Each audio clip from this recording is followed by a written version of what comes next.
Look. Hi, it's Nathan Lamey here from Urban Boxing Studios.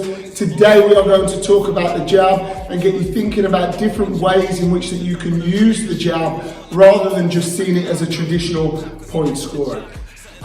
The first thing that we are going to look at is using your jab as a yardstick, as a rangefinder. Ultimately, if you can jab your opponent can jab you back. You can be hit back. So it's important that we use our lead hand as a tool to make sure that we know where we are in relation to our opponent. Sticking that jab out, nice long arm. If we know that we now have to creep on our opponent to step into range, when we're ready, we can then fire the jab out. Snap the jab out from the shoulder, we're out of range. Now we know how far we have to step with our lead foot to make contact with our opponent. So we might know that we're out of range here, but with a nice long step, we can send in a nice powerful jab when the time is right. So it's okay, we know we're out of range, but we know what we need to do to get into range. Okay, your opponent may have a particular strength. They might have a really powerful rear hand. Or you might be concerned about their jab being a powerful jab. You might want to use your jab to occupy their strength. So you might just want to pop that jab out, occupying their rear hand, making their rear hand work on defense so that it can't fire. If you keep throwing that, snapping that sharp jab out into their power hand, they're unlikely to be able to use it. What it may also do is it may also creep their hand away from their face and their guard, and it may enable you to pop across down the center line. So using that jab to occupy your opponent's power hand, when the timing's right, bang, drive down the center line with your own rear hand. You may have the reach advantage on your opponent. So we can also use your jab to keep you safe on exit. If you know that you've got the reach advantage and you can hit your opponent, they can't hit you.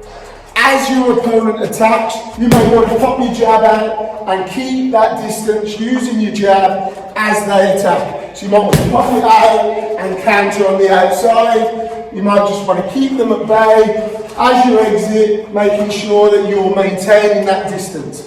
Okay? So as we're working on the way out, you might want to use that jab to keep your distance. Nice long yardstick as you exit. Okay, finally, variation in that jab is important. Keeping your opponent guessing, but also using it as a tool to set up your next technique, or using it as a trapping tool for your next technique. Okay, so we might use it in lots of different ways. We might work low to set up an uppercut. Get your opponent to cover up, to lift them back up with an uppercut. We might work low to work over the top, to get them to drop their hands, to work over the top, fishing for reactions all the time. We might vary the distance of your jab or the range in your jab.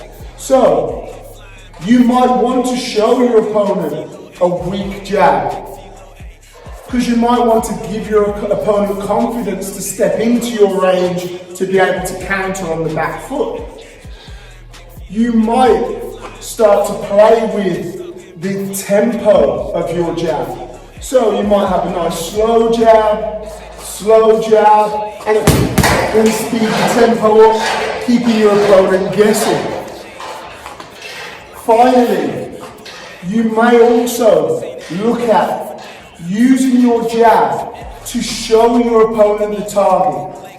If you show your opponent the target by popping a low jab out, they may then set up for you the opportunity to counter off it, because you will know what they are likely to send, because you're showing them which side you want them to work with. Okay? You're showing them, go on, use your rear hand, and now you're able to see that coming before it actually happens. Thank you for watching today's video. I'm sure you know, boxing isn't do this and this will happen type of scenario.